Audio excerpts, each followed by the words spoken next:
came to a realization while I was mobbing through the Crown Tundra. Pokémon Shield just isn't the Pokemon game I want to be playing right now. That's not to say I haven't enjoyed it. Heck, I put some hefty hours into it. I filled out the base game's decks, I took my time leveling Cubfu in Isle of Armor, and I tried my hand at hatching a shiny Charmander and gave up in a rage. But Gen 8 isn't doing it for me. It's just not. But you see, I wanted to play Pokemon.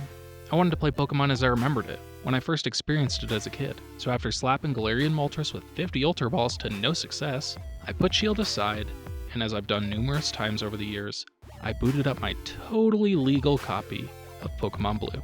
And it's fine.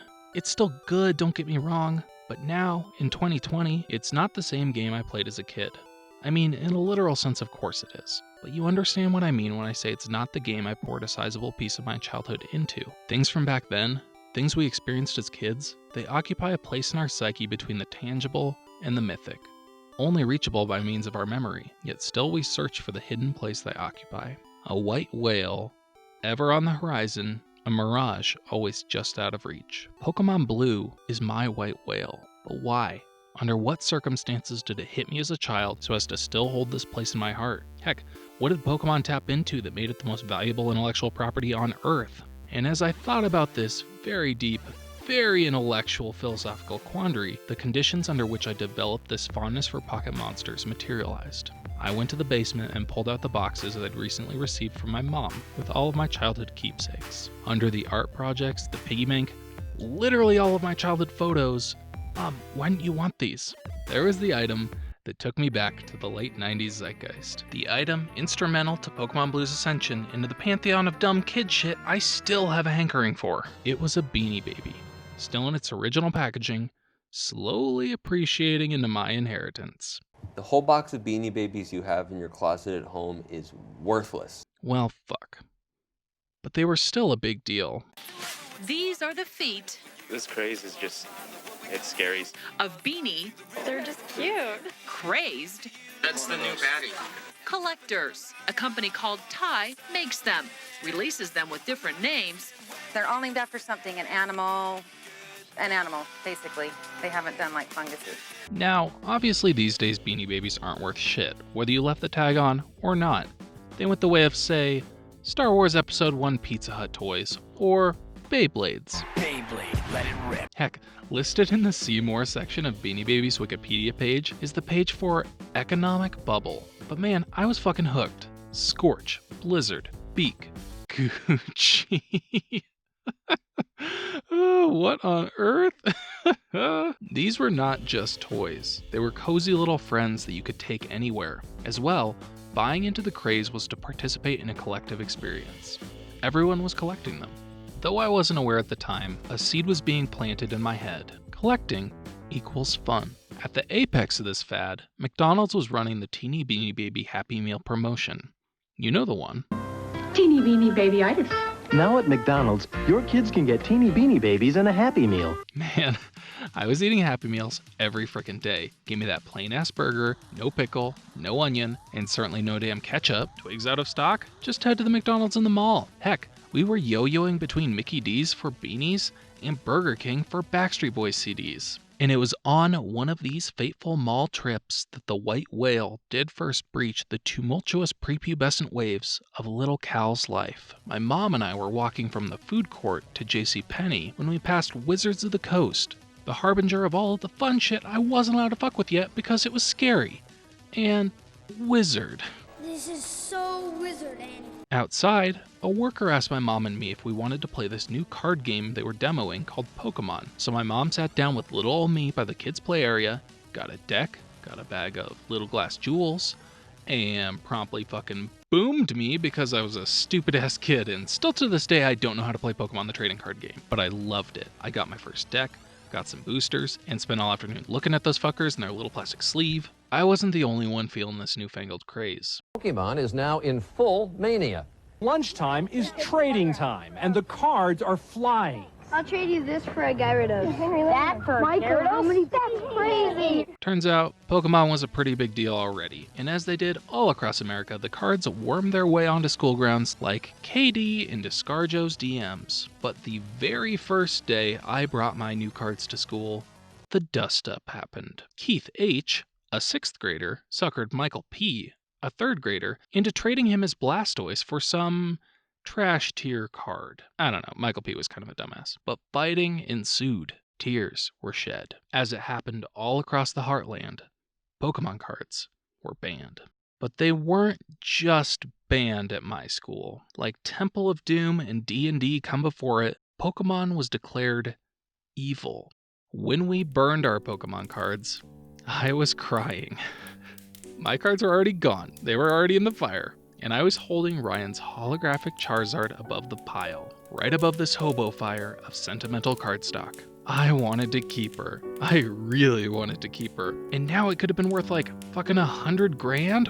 What? My friends and I didn't know any better. We were just caught up in our parents' first satanic panic. But regardless of how we felt, the demon had to be excised. Ryan's mom made me rip Charizard in half and toss her in the fire. That was dark. Anywho, released in Japan in early 1996, Pocket Monsters Green and Red quickly sold like a fresh pallet of toilet paper. Though monster taming games such as Shin Megami Tensei were released prior, you could say Pokemon popularized the mechanic. 8 months after the initial release, a limited edition mail-order version of the game released to subscribers of Koro Koro Comic. Thank you, Wikipedia. This version was Pocket Monsters Blue, and it wasn't just another version of Milk either. It became the basis for the version Japan deigned to release in the West, as the fragile source code of the OG Red and Green versions didn't lend themselves to an easy localization process. Enter 1999. I was building out that team, making it thick and Elite Four ready. Haunter, Kadabra, Machoke, probably Graveler, because I was an indoor child and didn't ever have anyone to trade with to evolve these fuckers. But that didn't matter. I was in love. The wool had been pulled from my eyes, and no more perfect a creation existed. Enough of fucking Tetris and Gex. I needed Pokemon Blue. It was the white whale, and I was gonna fill 1,000,000 oil lamps with that fucker's blubber. But since I was a dumbass child who never read a word of dialogue, A betrayal, of course. I never even beat it before my parents discovered the demonic cartridge that made brief respite under our puritanical roof, and promptly booted it out of my life. See, it was evil, and what did I know about matters of the cosmos? Though I have little memory of actually playing the dang game as a kid, it grabbed me by the peachy goons and didn't let me go, even after my parents banished it to the Shadow Realm. What about it bore this quality? I didn't know at the time, and I have a difficult time distilling even now. And I'm guessing most of these other YouTubers don't really know what made it great either. They come in, various forms, both cute and cuddly, so even little girls will like them, and up to big and mean for the boys. Pokemon's success, though a mystery to us, isn't a mystery to its creator Satoshi Tajiri though. He said, "Receiving a bicycle as a present, catching bugs, and going fishing. I realized that all of these experiences that I felt were just mine were shared by all kids. I guess that's why people all around the world embraced it." You know, the most important part of Pokemon, the bicycle. But let us revisit our prescriptive metaphor, that of the white whale, from Herman Melville's Moby Dick. The location of Queequeg's island home is described like this: "It is not down on any map. True places never are." I like that a lot. It is not down on any map. True places never are. Let's glean some more wisdom from another. Better to sleep with a sober cannibal than a drunk Christian. Or... anyway, so what is that true place that Pokemon occupies? Here are the reasons I think that Pokemon Blue possesses the staying power in my psyche that it does, why it cemented itself as my white whale, and why it might have for you as well. First, exploration. For argument's sake, let's go back to a simpler time. World War II. The Puget Sound, Washington's huggable, lovable inlet, was a hot little piece that was connected directly via water to the rest of the world. The United States Navy saw this and reckoned someone could take a big bad ship and upskirt the Pacific Northwest if precautions weren't taken. So, to prevent this eventuality, battery emplacements were installed at crucial junctions along the Puget Sound to rout any would-be invaders. Nowadays, the massive guns are obviously gone, but left behind are the huge, concrete, labyrinthine bunkers that bolstered the emplacements. You can go visit them, Fort Flagler, Fort Warden, but boy, are these bunkers fun to explore. What's on top of this building? What's at the end of this tunnel? Am I going to get murdered if I go further? Or maybe just step and pee? From a young age, these defunct mazes were part of my playground, and deep in their recesses were passages my friends and I figured we were the first to ever explore, which only propelled us to explore more things, like abandoned woods, school grounds during the summer. Shoot, there's an entire corner of YouTube with people exploring abandoned buildings. And hasn't that always been the notion? Stuff is fun to explore. There was a period of like 400 years there where European explorers were trekking into jungles and never coming back out. Yet onward still the quest drove them, even at risk of having their holiday revoked for their eensy-weensy genocide. For Pokémon Blue, that impetus to explore is not actually in the conquest of the land itself, but instead in what the new land holds. What there is to collect. We're tying it back to the Beanie Babies. Each new region, even each new patch of grass, needs to be explored. A new Pokemon could be hiding there, and oftentimes they were. Heck, no one gives a shit that the pixel bush has changed to signify you made it from Pallet Town to Viridian Forest. You just care that you now have the opportunity to catch a Pikachu, thereby whittling away at the Herculean remainder of the 151. And the first time you play it, you don't even know that's a possibility. You're mobbing along Merc and Caterpies and other bug types, and then you see that sweet, sweet electric boy, and you just have to have him. This is the exploration. The exploration is intrinsically linked to that primal urge to collect. And remember, at least in my mind, collecting equals fun. And I'm sorry, Tajiri, it wasn't the bicycle, and it wasn't the fishing, or that everyone loves collecting bugs because that's kind of gross. It was the fact that exploration and collecting are such base desires that their combination pulls us in and doesn't let us go. The second ingredient in the stew we've got brewing is mystery. There are two aspects of mystery I'd like to highlight as well, these being the mystery of the unknown and the mystery of the infinite. First, the unknown. We don't explore to discover things we already know. Duh. Really, you can't even call it exploring. It's not an exploration in its truest sense if we know where we're going or what exactly is out there. This is why so many people wish they could rewatch their favorite show or replay their favorite game for the first time. That first time, we all know it hits different. Fog of War, Locked Door. The mystery of the unknown gives us inertia to keep exploring, but it also gradually reveals itself, which informs our experience and pushes us on to discover new mysteries. In Pokémon Blue, the adventure is in part driven by the inherent mysteries present in the game. The game charges the player with becoming the very best that ever was. But how do I do that? What Pokemon will I need to fulfill that destiny? What Pokemon are even out there? The title screen gives us examples of what Pokemon we might find out on our quest, but surely there are others. Plus, when you let it ride, you get that sick chiptune beat. In Pallet Town, the game entices the player with little clues about the world. Head north, Professor Oak stops you and tells you that wild Pokemon live in the tall grass. Check your computer in your room, you see the various boxes you'll fill on your journey. Interact with the water, and nothing happens in Blue, but you know something is out there. We've even got a rival, who will undoubtedly stand in our way of becoming the very best. But are others out there as well? Quickly the world comes into focus. Pokemon, battles, routes, Pokeballs, saving fucking constantly, but still that unknown and our desire to unearth it are pushing us out from shore into the adventure. Next, the infinite. I'm reading this book right now called Underland by Robert McFarlane. It's a collection of beautifully rendered narrative essays charting the author Robbie's journeys across the world to find the touch points that ancients thought bound their primordial world to the cosmic underworld, such as sprawling Parisian catacombs impassable but by the lamplight of a trained counterculture navigator, or deep, flooded, underground cave systems no one has ever reached the end of, or flooded sea passageways the old Norse peoples marked the walls of to symbolize their transcendence into adulthood. Unseen rivers thought to ferry souls. These forgotten locales bear a quality that, at least for me, makes me feel like I caught a glimpse of the infinite. That feeling that something more is out there. I'd heard tell of fabled mysteries that existed in Pokemon. Mew, Shinies, Missing No, ghoulish tales of the goings-on in Lavender Town, but it wasn't just these glitches and tall tales. It was the fact that the game built a framework of special Pokemon, ones with abstract appearances that only pop up once to the player and cannot be found elsewhere. I'm talking about Legendaries, of course.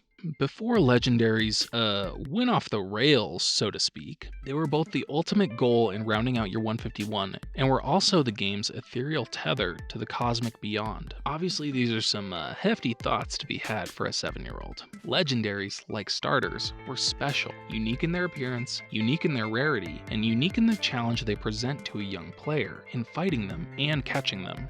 The Legendaries, almost always only accessible toward the back end of the game, were one of the last mysteries that pushed the player onward. They were the sign of that something more that was out there, waiting for the player to reveal them, and that made them a very powerful lure. Lastly, and this is undoubtedly heavily skewed by equal doses of nostalgia and preference, Pokémon Blue was created and shepherded by people that love it. The animations are nigh non-existent. The story is simplistic. The mechanics, while inventive at the time, are super reductive. Rock, paper, scissors, simple as that. But just watch this title screen again. The first time I booted up Pokémon Blue to replay it for this piece, I got stuck on this title screen for far longer than I initially intended. Squirtle, Bulbasaur, Snorlax, friggin' Aerodactyl, these inventive, gorgeous, creative creatures. Maybe that attitude is shaded by my nostalgia, but to be fair, they captured many more people than just me. The developers took great care to even give them names that translated their qualities and their personalities to another language. Vulpix being the combination of Vulpine, meaning fox family, and 6 for the number of tails it has. Charizard, lizard that chars things with fire because she's a fiery girl. Fucking Gengar, because it pretends to be someone's shadow, aka their doppelganger. Oh, so good. So dang good. And Seal, because Seal. Look at this guy. He's from another game that I'll circle back to in a hot sec, but just guess what his name is. First thing that comes to your head. Maybe you already know. Slime. His name is Slime. His name is Slime because he's a slime. He's from the family Slime too. Now do this one. Spot Slime. Okay, not very creative. What about this one? Box Slime. Tree Slime, Wing Slime, Dragon. I love the game these monsters are from. But... I knew there was a but. No, there is no but. But... It's missing something that Pokemon brought to the table. Maybe it was the cartoon, or the trading cards, or the games that came in pairs like dueling pianos at a shitty nightclub. Maybe those things gave Pokemon the inertia to root in our society to such a higher degree. Or maybe that last ingredient that went into Pokemon Blue was love, not only from the creators, but from the people that played it too. See, we're always looking for something to dive into and love, but so often things fall short. Pokemon Blue was one of the first things that didn't fall short for me. I'd be remiss if I didn't swing this barge around and address the title of this piece. Pokemon Blue is still my white whale. After all these years, it's still the thing that I'm hunting for. Can it be captured again? Heck, even seen again? Let me take you back to the late 90s one more time, when I caught a glimpse of the white whale, even in Pokemon's absence. Despite the prompt excision of Pokemon from my childhood, little old me needed to scratch that itch. Luckily, a little number came along to weather those trying times with me. Dragon Warrior Monsters. Dragon Quest Monsters, as it was called in Japan when it released in 1998, sold well enough to warrant a release in the West in the year 2000. This under the name Dragon Warrior Monsters, since Americans are savages. Seriously, even Europe got Quest instead of Warrior. Ugh. That's probably accurate. You play as Terry, a Midwestern dad who drinks his coffee black, has a cell phone holster, and gets visibly excited when eggnog season rolls around. Nah, he's this dopey kid, but what kind of a child is named Terry?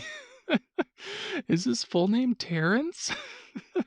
Anywho, you, a dragon warrior, catch increasingly baller monsters by enticing them to join your party with the tenderest cuts of sirloin deli meat. There's slimes, a grand quest to save your sister, worlds to travel to, sick monsters, and breeding that's way fucking better than Pokemon. I don't really need to talk about it, but it's like way better. No, let's talk about it. Once a monster reaches level 10 and you've passed the lowest Coliseum battle tier, you can leave them at the Starry Night Shrine with another monster of the opposite sex. After the Master Monster Tamer sets the mood, the two monsters get to canoodling, decide they want to settle down together off-world, and they ditch their newly created level 1 egg behind. No need to walk that bad boy around though. You just pay a fee and the Master Monster Tamer pops that sucker out. The result is not only a different monster, a monster that may not even be catchable in the wild, but this monster will have markedly better stats than its parents. None of this Destiny Knot, IV, Everstone, Nature, total malarkey. The new monster comes out baller, and maybe this new monster, when it reaches level 10, is a key piece to breeding another, even more powerful monster, like special question mark type monsters that have the wackiest fucking names. Pizarro? Like the Explorer? I remember once in the backseat on a road trip I was trying to breed a Sky Dragon because you need a Sky Dragon to breed a Divinagon, but instead of breeding a Dragon-type monster with a Phoenix, I accidentally fat-fingered my selection and picked my favorite boy Blizzardy instead. I was mortified, but it wasn't all bad, because out came this sweet Rainhawk that fucks the monsters up. Blizzardy and Phoenix were gone, but I had a new creation to raise in their place, a monster that would eventually be stronger than either of them.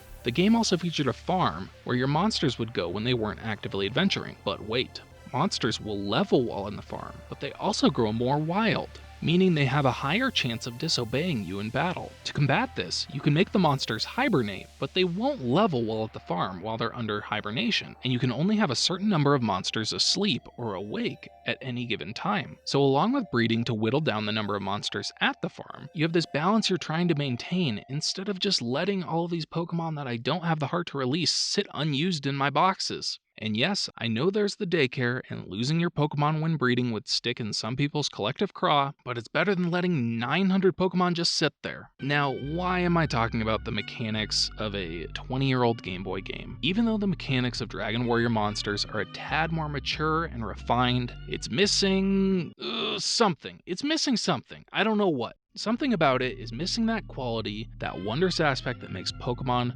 so damn popular. Those three aspects I hit on earlier, exploration, mystery, love, those are what I think make people love Pokemon. But I knew there was a but. Those aren't the things the folks at GameFreak lean into. I contrast this with Dragon Warrior Monsters, a 20-year-old Game Boy game, to show you that core mechanics of the Pokemon franchise hold it back and keep it from being truly great. Most of the problems that Pokemon has were fixed by its contemporaries, and it's 20 years later now. Here's an incomplete list.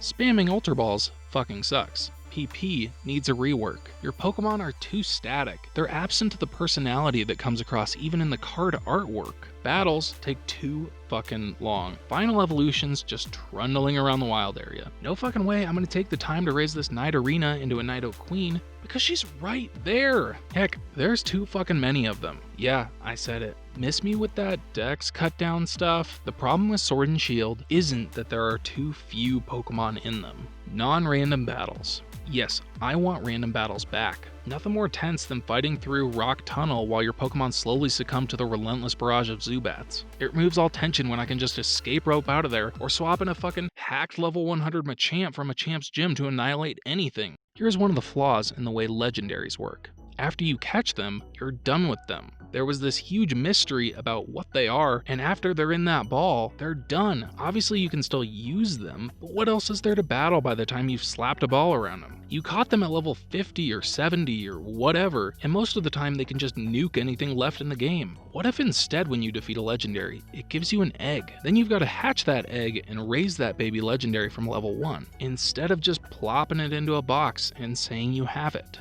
Probably the biggest problem I have with Sword and Shield is that once you get your badges, the wild area scales to level 60. Everything is level 60.